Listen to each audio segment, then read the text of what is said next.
Your local blue coal dealer presents The Shadow.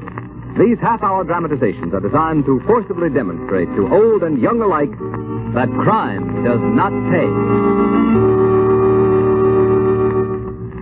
Before the final broadcast of this Shadow series begins, keep this fact in mind, homeowners. One way to be sure of maintaining steady, even temperatures throughout your home during these changeable days and nights of March and April weather is by burning blue coal. Blue coal is America's finest anthracite. It gives perfect, dependable warmth and stops overheating or quick chilling of rooms. Remember the name Blue Coal for better heat with less furnace attention in all kinds of weather. And be sure to hold on at the close of today's Shadow story, for we have an unusual treat in store for you. The Shadow, mysterious character who aids those in distress and helps the forces of law and order, is in reality Lamont Cranston, wealthy young man about town. Cranston's friend and companion, the lovely Margot Lane, is the only person who knows to whom the unseen voice belongs. Today's story, Can the Dead Talk?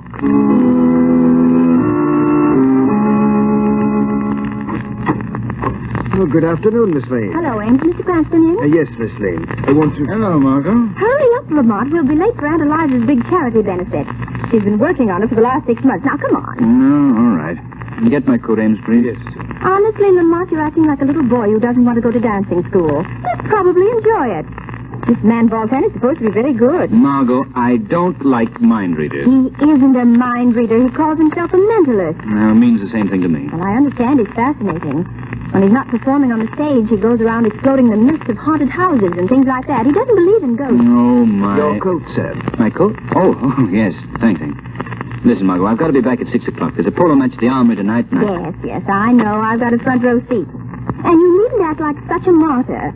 If I can spend the evening watching you trying to break your silly neck playing croquet on horseback, it won't hurt you to go with me this afternoon and have your mind improved. Deliver me from a logical woman. Very well. Lead on, Macduff.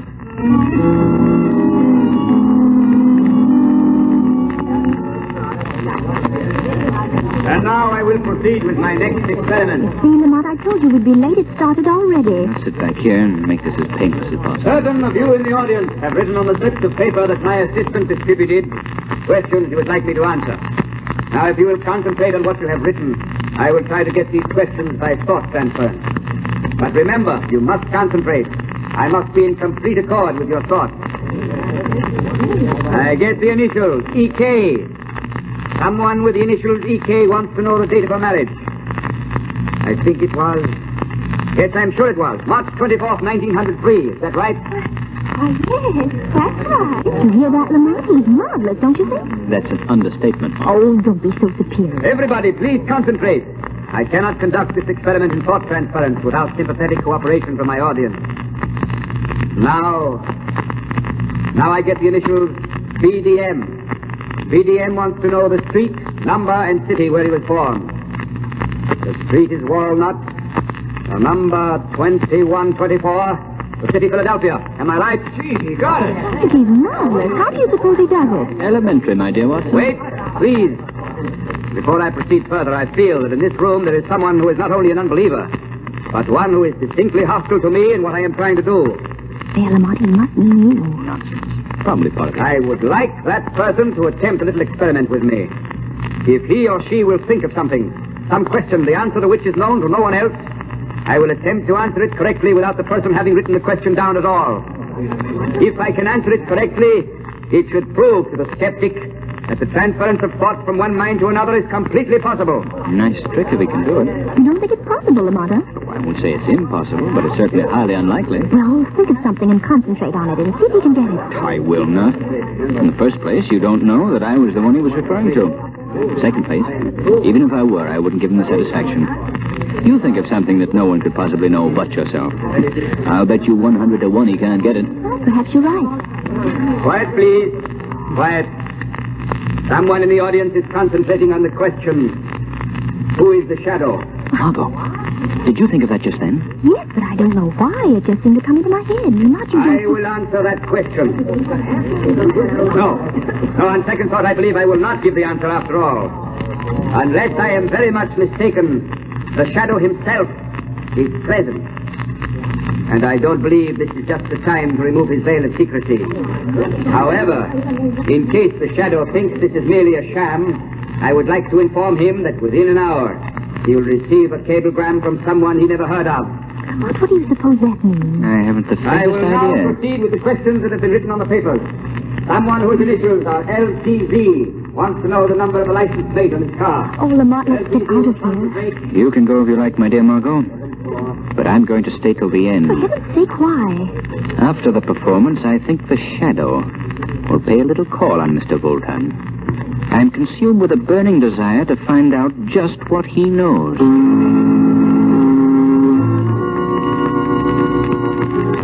Close the door, Emil. I wish to dress. Yes, master. Remove my boots. Yes, master. Hey, careful, you clumsy fool. What's the matter with you? I'm sorry, Imbecile, go. Leave me alone. Yes, master. I will. Well, what's the matter? Master. The doorknob turned. The door is opening. But the hall is empty. Ah, good afternoon. Won't you come in? Have you gone mad, master? There is no one You here. are wrong, Emil. There is someone here. But I see no one. Of course not. You may leave us alone, Emil. Yes, master. Well, Shadow. Well, Bolton, Sit down, won't you? unfortunately, I can't stay. I have an engagement. Really? Perhaps your engagement is with that well-known clubman, Mr. Lamont Cranston. Is Lamont Cranston a friend of yours? No, matter of fact, we've just now met. Interesting. True. Why beat about the bush, Shadow? I know perfectly well that you're Lamont Cranston. Are you sure you haven't got me confused with someone else? Quite. Of course, at the moment, I admit I'm unable to see you, owing to a trick of visual hypnotics, which it is hardly worth my while to come back. However, your charming companion this afternoon, Miss Lane, wasn't it? Let her mind dwell on the subject quite intensely. Her thought waves were unmistakable. On second thought, I find I can spare you a few minutes, Bolton. Good. My respect for your powers is increasing momentarily. Well, now that you know, what are you going to do about it? I haven't decided yet. Remember, I and I alone know that Lamont Cranston and the Shadow are one and the same, with the exception of your friend Margot Lane. Of course, you realize how much your life would be worth if the underworld should ever learn that you are the Shadow. I have a rough idea. And yet that would be a pity. To terminate so unceremoniously the brilliant capabilities of one who was the Shadow is known and feared throughout the world. Just what are you getting at? Let me tell you a little story, my friend. Did you ever hear of Anton Proskovai?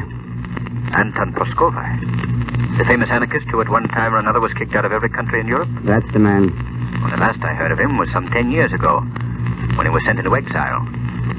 He's supposed to have died there. Anton Proskovai didn't die in exile. He escaped. But he dropped out of sight for 10 years because he was making a study of that least understood attribute of mankind, the human mind. You mean you? Yes, I am Anton Proskovai. You, Anton Proskovai? The man without a country? I do not need a country. What do you mean? Shadow, when I started my studies of the brain, I quickly found that people mentally are like sheep. They can be influenced, swayed in any direction by a mentality stronger and superior than their own. Of course. That's nothing particularly new. Wait. After I had made my escape for years, I wandered, living in ditches, eating in pigsties, hounded from country to country by government agents. But all the time, I was collecting subjects. Subjects? Yes, Shadow. Among the submerged, ill-used, half-starved rabble of every nation, there are potential leaders. Leaders who, given the opportunity, could be the dictators of tomorrow. Go on. These men, I know. I know them so intimately that from wherever I am, I can control their minds. You saw Emil, my servant. He is completely subjugated to my will. But that's hypnotism. Relatively simple. Not at all. It is not hypnotism. Although I dominate Emil's mind whenever I wish, to all appearances, he is a normal human being. He can be released only if I feel fear. And I am never afraid. Only if you feel fear. I put the idea of the Shadow's identity in Miss Lane's mind this afternoon, after which she unknowingly, yet obligingly answered it mentally. Come in. Excuse me, master. I have a cablegram here. It is addressed to someone called the Shadow in your care. Yes. I will take it and see that it's delivered. Go now. Yes, Master. You see, Shadow? You mean... On the platform this afternoon, I willed one of my subjects in Europe to cable you, saying, the downtrodden shall arise. Here, I will open your cablegram. I'll put it on the table where you can see it. Well, what does it say? The downtrodden shall arise. Well, that's amazing. Now do you believe me, Shadow? Through my subjects who are leaders themselves, I can control the vast mass mind of the rabble, the bulk of the population of the world. I suppose it's possible at that. Possible? Listen, Shadow. I have decided that in exactly 1 week, a vast uprising which I have so carefully planned for years will take place. Governments will be overthrown. Nations will exist no more. Chaos will reign. Yes, it could be done. It will be done. Why are you telling me this? Because on the threshold of releasing this world-shattering force, I hesitate. Why, Bolton? Because I and I alone can bring this chaos about. But after it's accomplished, then what? How can I control what I have created? Somewhat of a problem, I should think. Yes. I need another mind to share the responsibility. A mind which already has superhuman powers that I could train to assist me in the great work of reorganizing the world. And you want me to join you, is that it? Why not? Shadow, between us, we could rule the world. Suppose I refuse. Then, I shall be forced to divulge the secret of your identity to those who would be most interested. After which I shall proceed with my plans alone. I see. But you won't refuse. Join forces with me, Shadow. Next week we will plunge the world into chaos such as it has not known since the dawn of creation. A chaos over which you and I will reign supreme. Well, your answer? Give me 24 hours. Can you not answer me now? 24 hours. I will give you 7 hours. That is time enough.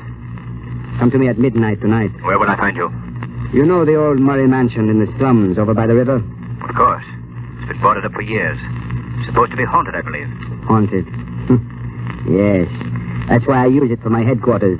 A reputation for ghosts is very convenient for keeping away prying eyes. I will be waiting there for you tonight at midnight. And I advise you to come alone.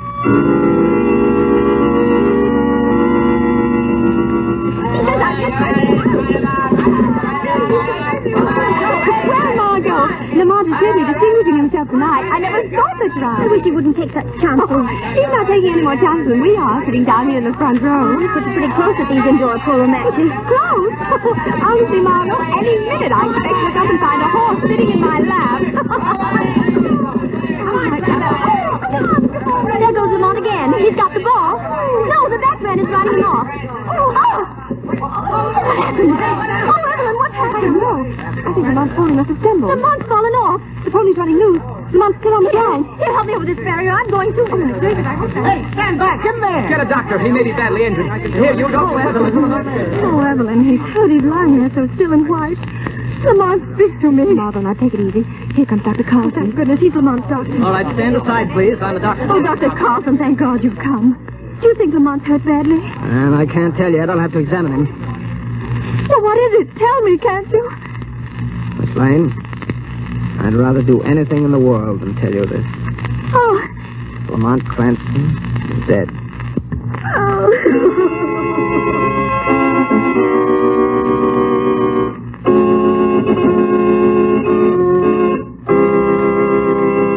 Act 2 of today's story commences in just a moment. But first, here's advice homeowners everywhere will certainly profit by following. Your nearest blue coal dealer has a real bargain for you. It's the John Barclay Summer Conditioning Service, a thorough cleaning and checkup job that'll put your heating plant in perfect shape for next fall and save you money on your fuel bills. This summer conditioning service includes cleaning all inside and outside surfaces, cleaning and reassembling the smoke pipe, and sealing all openings at joints where the pipe joins the chimney.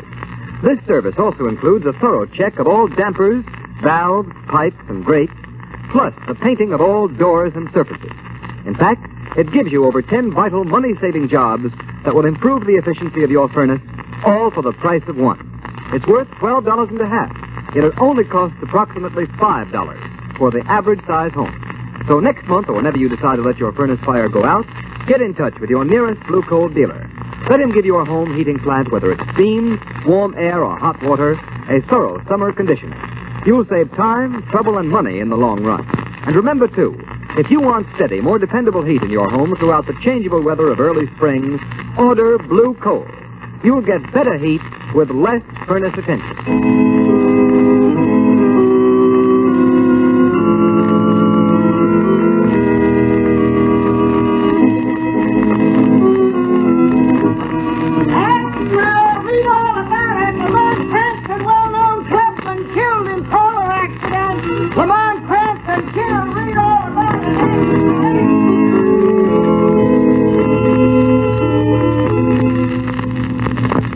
Now that everybody's gone, don't you think you better go home yourself and rest? Rest? How can I rest?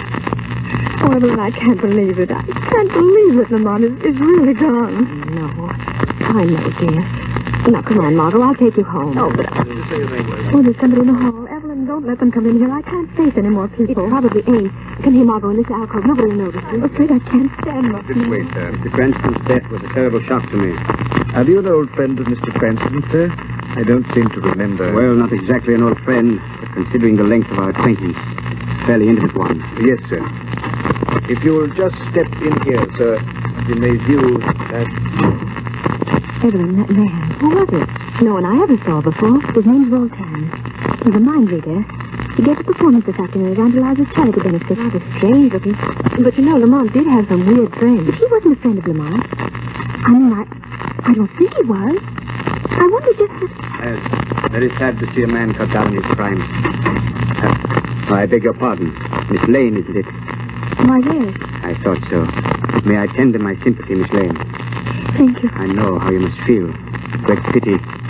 Anson had a future. Possibly a greater future than even you suspect. Well, what's done is done. I must be going now. I beg pardon, sir. I can find my way out. Oh, now, Margot, darling. Won't you please let me take you home? Ames will take care of everything here, won't you, Ames? Yes, miss. I'll get your things.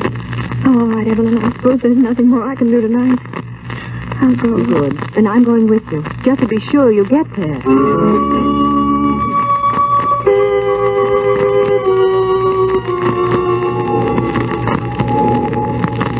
It's almost midnight, Emile. You may leave me now. Master, are you sure you would rather not have me to stay here? Stay? No, you fool. Why should you stay? I do not know. I do not see how you can remain here alone, Master. Night after night. There is something about this old ruined house. It is evil. Nonsense. What's evil about it? In the neighborhood, they say it is haunted. They say the ghost... Talk. That is all. There's no such thing as a ghost. To the trained mind, a ghost is an impossibility. Therefore, it does not exist. You understand? Yes, Master. I shall be quite all right. What's that? Just a loose shutter in the wind. Master is worried? I have never seen you so before. I've had rather an upsetting occurrence tonight. I must think things out. Go, Emile. Yes, Master. The usual time in the morning? Of course. Now go. Yes, Master. Yes, I go. Fool. Emile is an idiot, trying to frighten me with this old woman's tale about ghosts. Ghosts do not frighten me. Nothing frightens me. If I knew fear, I couldn't hope to control the world. So now Lamont Cranston is dead. I must proceed alone. But I must hurry before anything else goes wrong. I will not wait a week. Tomorrow I shall call upon my subjects to arise and kill. Tomorrow.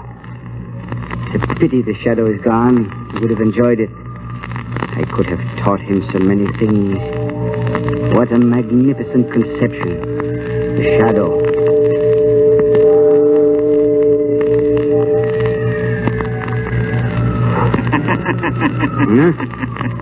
What was that? I could have sworn I heard someone laugh. No.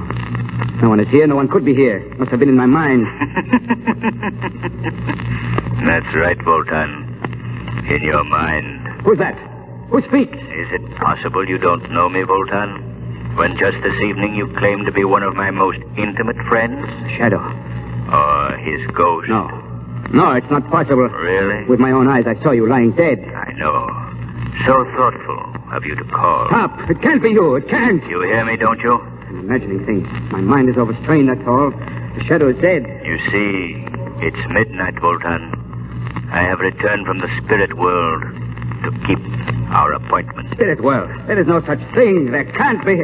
I won't allow myself to believe it. You're afraid, Bolton? No, I'm not afraid. You are afraid for the first time in your life. You're afraid. At last, the thousands of subjects you've held under your spell are liberated, are free.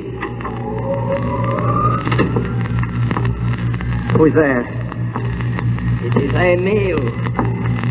You must remember me, master. Your loyal servant, Emile. The one whom you've subjected to your indignities for so long. You've gone mad. Now, Bolton, it is you who have gone mad. And there is but one way to deal with a mad dog. Keep away from me, Emile. Don't come any closer. This gun. I will shoot! Drop that gun. Emile. I didn't mean it. Stop, Emile. Stop following me! You wounded me, Bolton. But before I die, I am going to kill you. I am not afraid of you anymore. You are afraid of me. No, don't touch me. Don't you... There. He's dead.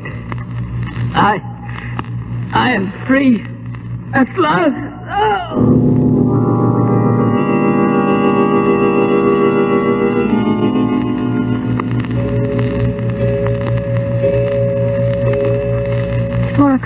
It'll be dawn soon, Margot. I'm all right now, Evelyn. Why don't you go home yourself? You don't need to stay with me anymore. Well, if you're sure you're all right. Oh, of course I'm all right. I'll take a sedative and go to bed. Good, and get some rest. I could use some rest myself. Oh, you could. Well, if you want anything, don't hesitate to call me, Margot. If I don't hear from you, I'll drop over in the afternoon. All right, and thanks, Evelyn, for sticking by me. You've been a great help. Oh, nonsense. Get some sleep, dear. I thought you'd never go. Oh, Margot. Don't you know me? Well, Lamont, I must be dreaming. No, you're not dreaming. I'm here. But, you were killed. No, I wasn't killed, Margot. Oh, Lamont. But I don't understand. I saw you lying there so cold and still. It was a trick, dearest. A matter of suspended animation. I wasn't even hurt. Well, then how... It's quite a common trick in India, and has been done in this country on several occasions. I've never had need to use it before. Bolton forced me to. Well, how does it work? Well, I can best explain it by saying I threw myself into a cataleptic trance. My heart stopped. Everything stopped for a short time.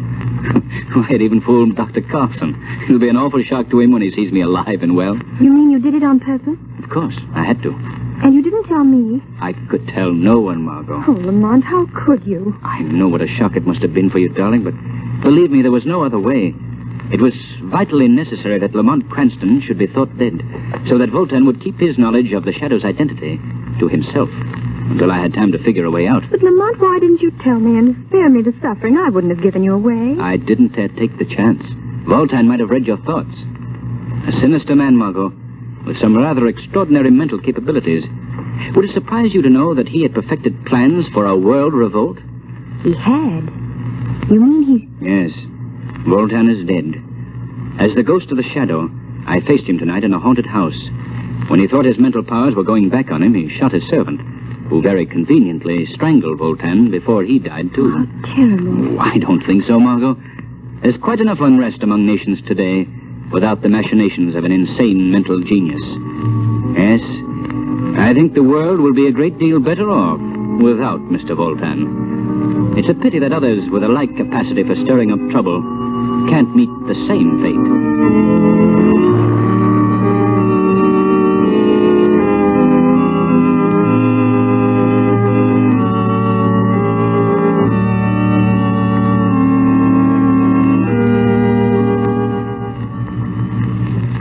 And now, friends, we have a real treat in store for you. I want you to meet two grand actors. Our stars, Margot Lane, who in reality is the charming Agnes Moorehead, and Lamont Cranston, who is known in real life as Bill Johnstone. Thanks, Ken. Well, Margot, I should say Agnes, I know you'll agree with me that it's been a great privilege for you and me to have played the roles of Margot Lane and the Shadow for the past 6 months. Yes, it has, Bill, and it's been a lot of fun besides. I can't begin to tell you how much I've appreciated being with the Shadow during his exciting adventures. And I know that we appreciate the generous cooperation we've received from our sponsors, the Blue Coal Dealers, in teaching young and old alike that crime doesn't pay. If we succeeded in driving home that moral, then we'll have accomplished our purpose. As Ken Roberts has told you, ladies and gentlemen, this is our final broadcast of the winter season. But we sincerely hope to be back with another series in the fall. Whether or not the Shadow program returns is up to you, our listeners. In the theater, you know, we actors can tell by the applause if the audience enjoys our efforts to entertain them. But in radio, the only way to know whether or not the audience enjoys the entertainment is by their purchases of the product that makes the program possible, or by their personal approval to the sponsors. So, friends, if you've liked this Shadow series and want to hear the show again next fall, won't you phone or write your nearest Blue Coal dealer and let him know? Your purchases of Blue Coal and your phone calls to the Blue Coal dealers will indicate to them whether or not they should bring you the Shadow program again in September. And now, on behalf of our entire cast, hearty thanks to you again for your loyalty to our show and your support of Blue Coal. Goodbye, Bill and Agnes. And we hope you'll be back again in the fall. And friends, remember that you can continue to thrill to the adventures of the Shadow during the summer months by getting the Shadow magazine at your local newsstand.